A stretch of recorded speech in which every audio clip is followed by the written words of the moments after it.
નમસ્તે વિદ્યાર્થી મિત્રો, ધોરણ 9 ગણિત ચેપ્ટર નંબર 1 સંખ્યા પદ્ધતિ. આજે આપણે જોવાના છીએ વિદ્યાર્થી મિત્રો સ્વાધ્યાય 1.1 પહેલું ચેપ્ટર અને બીજું ચેપ્ટર તમારી એકમ કસોટી માટે પણ ઇમ્પોર્ટન્ટ છે અને પ્રથમ પરીક્ષા માટે પણ મોસ્ટ ઇમ્પોર્ટન્ટ છે. તમે જોઈ શકો છો વિદ્યાર્થી મિત્રો, આનો તમે સ્ક્રીનશોટ લઈ લેજો. આનામાંથી તમારી પરીક્ષામાં 100% પૂછાશે. આ હું તમને શીખવાડીશ પણ ખરી વિદ્યાર્થી મિત્રો, પણ તમે આનો સ્ક્રીનશોટ લઈ લેજો. તમને ખબર છે વિદ્યાર્થી મિત્રો, પ્રાકૃતિક સંખ્યા કોને કહેવાય? જે સંખ્યા 1 થી ચાલુ થતી હશે અને અનંત સુધી જશે. પૂર્ણ સંખ્યામાં વિદ્યાર્થી મિત્રો 0 થી શરૂઆત થશે.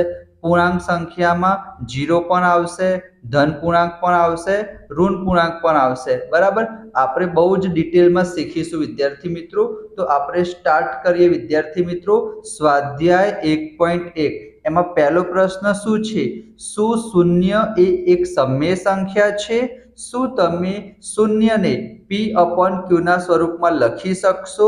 તો વિદ્યાર્થી મિત્રો પ્રથમ ક્વેશ્ચન છે કે સમય સંખ્યા કોને કહેવાય? તો બહુ જ સિમ્પલ છે વિદ્યાર્થી મિત્રો. સમય સંખ્યા કોને કહેવાય?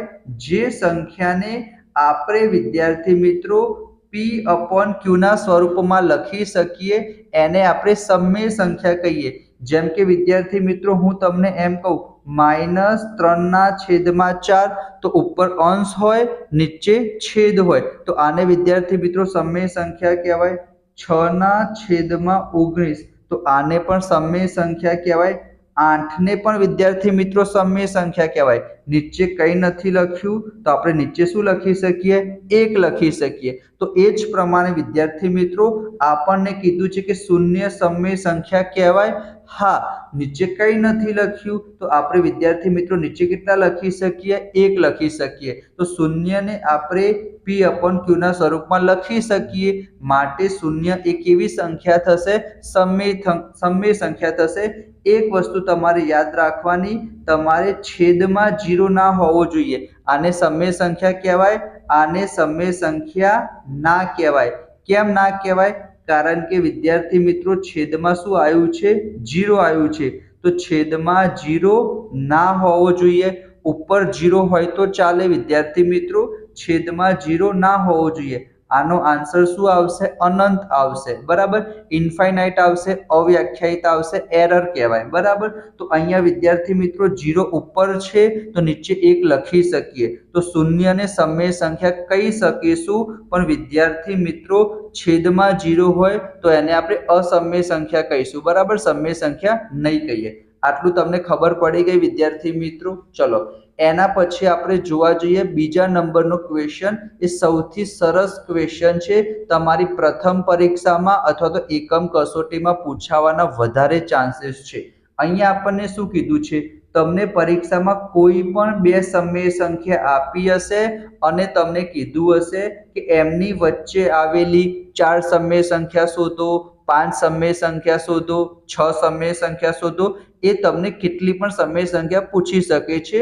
તો બહુ સરસ મજાનો છે. તમારે 3 લખેલા છે અને 4 લખેલા છે તો એને એમને એમ લખી દેવાના. બરાબર, હવે મેં તમને ઉપર જ કીધું સમય સંખ્યાને આપણે કઈ રીતના લખી શકીએ?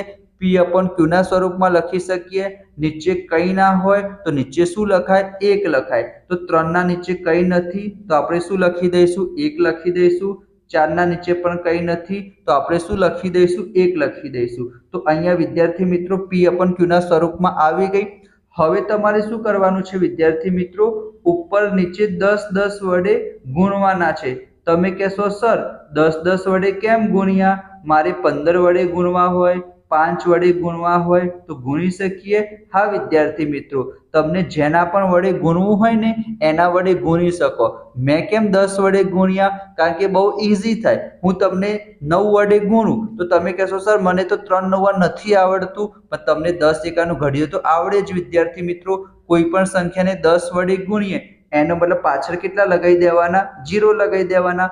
10 તરી 30 અને 10 એકા 10. અહીંયા શું થશે?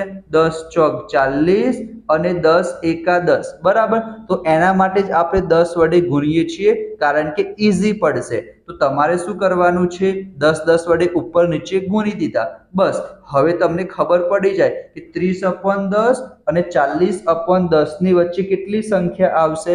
તમે કહેશો સર 30 અને 40 ની વચ્ચે તો 31/10 આવે, એના પછી 32/10 આવે, એના પછી 33/10 આવે, એના પછી 34/10 આવે, એના પછી 35/10 આવે, એના પછી 36/10 આવે, 37/10 આવે. પણ આપણને 6 સમય સંખ્યા કીધી છે, તો આપણે કોઈ પણ 6 સમય સંખ્યા વિદ્યાર્થી મિત્રો લખી શકીએ છીએ.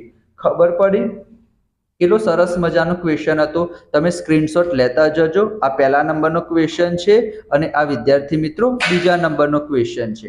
એના પછી આપણે આગળ જઈએ વિદ્યાર્થી મિત્રો, જે ત્રીજા નંબરનો પ્રશ્ન છે એમાં શું કીધું છે? બે સમય સંખ્યા આપેલી છે અને અહીંયા આપણને કેટલી સમય સંખ્યા શોધવાની કીધી છે? 5 સમય સંખ્યા. બરાબર. જે આગળનો બીજા નંબરનો ક્વેશ્ચન હતો એમાં નીચે કઈ નતું લખ્યું, તો આપણે નીચે કેટલા લખી દીધા? 1 લખી દીધા. આમાં વિદ્યાર્થી મિત્રો આપણને ઓલરેડી નીચે 5 આપેલા છે, તો કઈ જ વાંધો નહીં. આપણે શું લખીશું? 3/5 અને 4/5. ઓલરેડી એ લોકોએ 5 આપેલું છે, તો કંઈ જ વાંધો નહીં. ઉપર નીચે કેટલા વડે ગુણીશું? તમે કહેશો સર હમણાં જ તમે અમને કીધું કે ઉપર નીચે આપણે કેટલા વડે ગુણવાનું? 10 વડે ગુણવાનું. તો આપણે ઉપર નીચે વિદ્યાર્થી મિત્રો કેટલા વડે ગુણી દઈશું? 10 વડે ઉપર નીચે આપણે ગુણી દઈશું. સાહેબ હવે શું કરવાનું? હવે તો અમને આવડે છે કે 10 તરી કેટલા થશે? 30 થશે અને 10 પંચા કેટલા થશે? 50 થશે. 10 ચોક 40 થશે અને 10 પંચા કેટલા થશે? 50 થશે. હવે સાહેબ શું કરવાનું? તો હવે તમને ખબર છે કે 30/50 અને 40/50 ની વચ્ચે શું આવશે? નીચે કેટલા લખેલા છે? 50. તો નીચે તો 50 જ લખવાના. 31/50, 32/50, એના પછી 33/50, 34/50, 35/50.